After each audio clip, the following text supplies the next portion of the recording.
All right, we are back. Let's talk a little bit about some news at the risk of things maybe evolving after we talk about it again. I don't think it will because the trial's over now. Okay, so it was a big trial that lasted many, many months, and the result was fascinating. Mm-hmm. Why don't you tell us about it? Yeah, so basic top heavy headline. I don't even know what I'm supposed to be saying here. 10,000 foot view. 10,000 foot view, top level. Thank you, Adam. Yeah. Is that macro? Epic sued Apple and Google. The Apple trial happened a couple of years ago. The Google trial just happened and just concluded. And surprisingly, Epic actually beat Google at this antitrust trial, which is a big deal. They do a Fortnite dance at the courthouse. When they win. The head lawyer. To get you up to speed about all of this stuff, back in 2020, Apple suddenly removed Fortnite from the App Store. And the reason they did this is because Epic kind of randomly, like spur of the moment, implemented a separate payment system inside of the Fortnite app on iOS that allowed you to purchase V-Bucks, which is their in-game currency, for cheaper than you could if you just used Apple's in-payment system. So that was against Apple's terms of service. Correct. So they kicked them out of the App Store for it. Right. So they kicked them out of the App Store, but within a couple of hours, you guys probably remember this happening. They were ready. I was just looking back. We have like 5 separate documents of us talking about Epic versus either Apple or Google, all the way back to episode 98. So over 100 episodes ago. Yeah, it was 2020 when this was happening. So they got kicked out of the App Store, and then Epic basically filed this 84-page lawsuit, or 65-page lawsuit, pretty much immediately, that was like, Apple is a monopoly, Google is a monopoly, and they also released this crazy video from this 1984 Apple commercial. I forgot about that. Which they parodied. Like in Fortnite, right? I think it was just on YouTube. No, but they parodied it they shot using it in Fortnite. Yeah. And it was called 1980 Fortnite, which is a great name. So using lawsuits as PR is like a thing. Like that's For what Epic. I was going to ask D-Brand. That's true. That's true. It's a thing. Yeah. So Tim Sweeney and D-Brand would be the only two people that would do this. Epic was arguing that Apple was operating an effective monopoly with the App Store because they don't. Apple specifically doesn't allow side loading, so you can't like load on any other app stores onto your phone, and they get to completely set the rules of like how much things cost.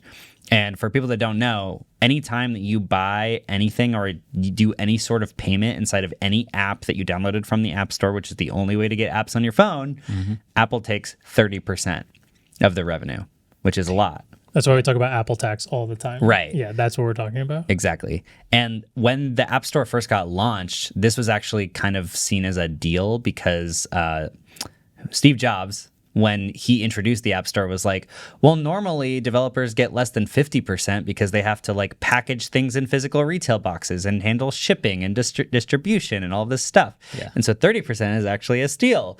But clearly over time that became less and less of a steal. Scale. Yeah. And so the trial lasted a long time, but eventually the judge handed down a ruling that said that Apple was mostly right and could enforce its rules on Epic because Epic signed the developer agreement and then a few years later was randomly like, wait, but you have a monopoly. And it's like, well, you signed on to this. Like you didn't have to sign on to this.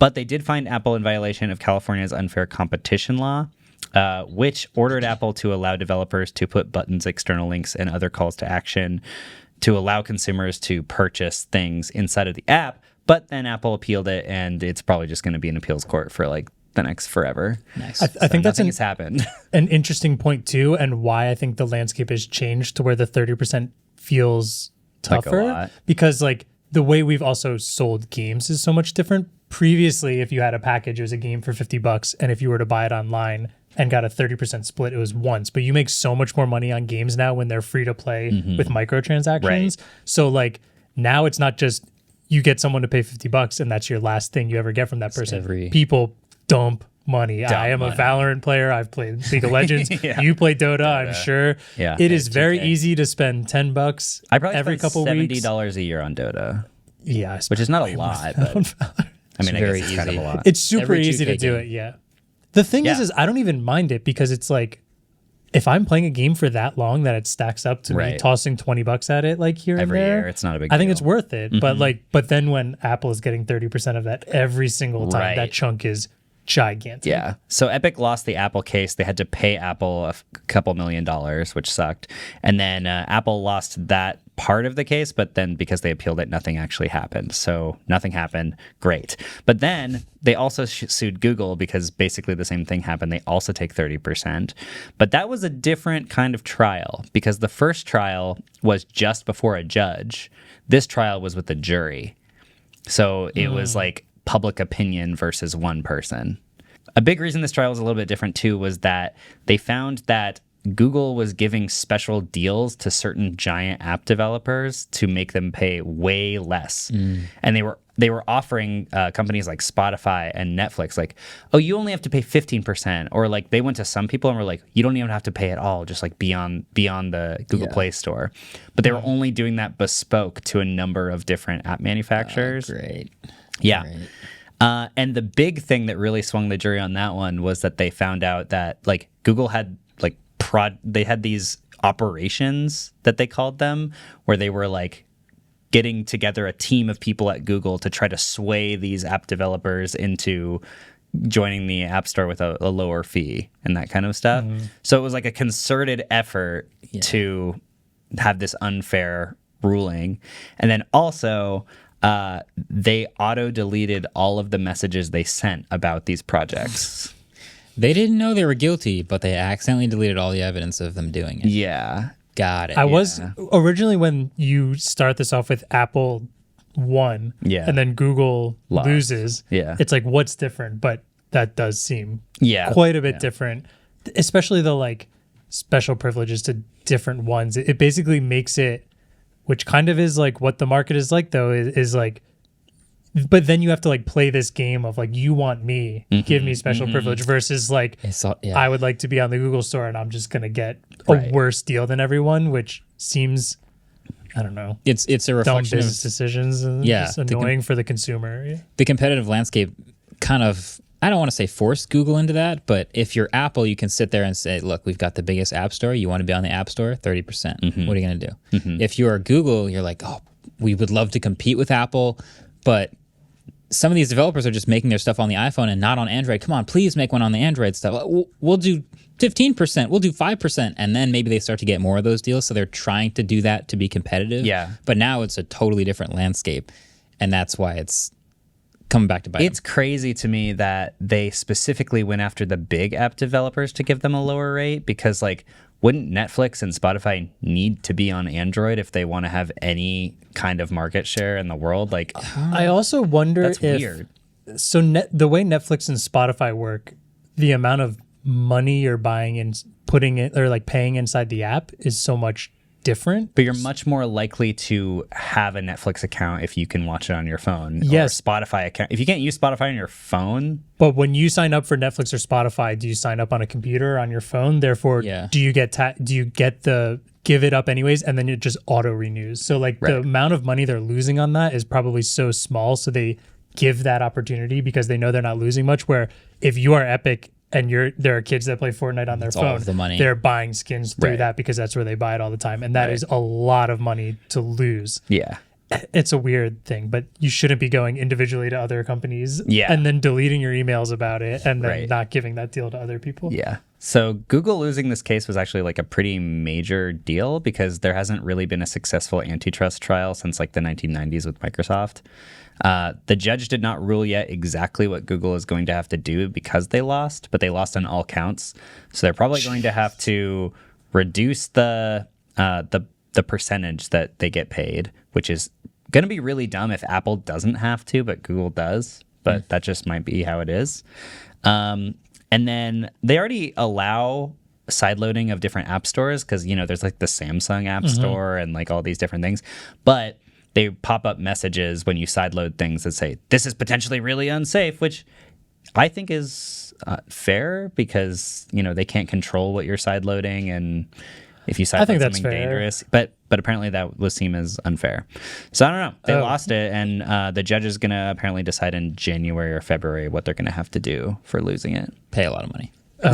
And change some stuff. I think it's going to be more than paying money. Yeah, You don't think they're just going to try to appeal it again? That's, Sure, they it's just so weird hearing Google lost on all accounts and not thinking they're just going to delay this and nothing will actually change. Yeah. But I'm assuming it does. I also would say if we wonder why they would have to put the percentage down and Apple wouldn't, my guess is because there's proof that Google has, which proves that there isn't one specific fee. If Apple is actually always keeping 30% no matter what, then I guess they can at least say like it's the same for everyone, where it's like, well, Google, you changed it up. You reap what you sow. Apple did preemptively add some stipulations to its things between the beginning of the Epic trial and ending, I believe, where developers who made less than $1 million did like only had to pay like 15% or something like that. But that also makes up less than 5% of their revenue from it. Yeah. Anyway, so yeah. I think in January or February we'll see how this works, but it seems like it could have some pretty major implications because, you know, these two app stores are basically how we get all of our information in the world when we're not using a dedicated computer. I think it's also, when we first started talking about this, I was like, this is going to last so long. Fortnite is going to be a completely dead game by then.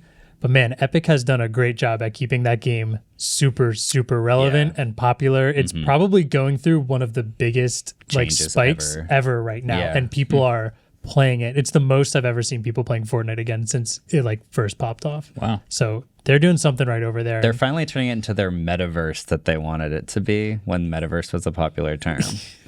They're turning it into a really good game with a lot of different options to play things. I mean, they just launched like a Lego version and a racing version. And a rock band version. Oh, yeah, they did. There are no There's original so many thoughts cool. anymore. Yeah. Well, the biggest thing that happened was they brought back the original map, which is like, Yeah, but they got rid of it, didn't they? I think it was like a temporary thing. Yeah. Yeah. But The one that I jumped out of the bus in YouTube Rewind. Yes. is this what you wanted? Nice. So yeah, we'll wait to see what happens in January, but that's a pretty interesting story. We'll see that. We'll finish this up in episode 300. Yeah. Basically. Hey, Meta, what should people do when they're done listening to our podcast? When people are done listening to your podcast, they can subscribe and leave a review, share it with friends, and follow your social media accounts for updates on upcoming episodes. Correct. Did you test that before you tried it No. on the camera? That was pretty solid. I think that's exactly what they should It missed telling you to like, Oh, true. but I'll take subscribe. Because it Subscribe. assumes that a podcast is going to be audio only. Yeah, it doesn't know about the YouTube thing. Oh, true. It should also tell you to watch throughout the whole thing to increase watch time. And also subscribe. Oh, yeah, that too. All of this feedback for Meta, but Yes. B+. Oh, and Mariah's here. Like and subscribe.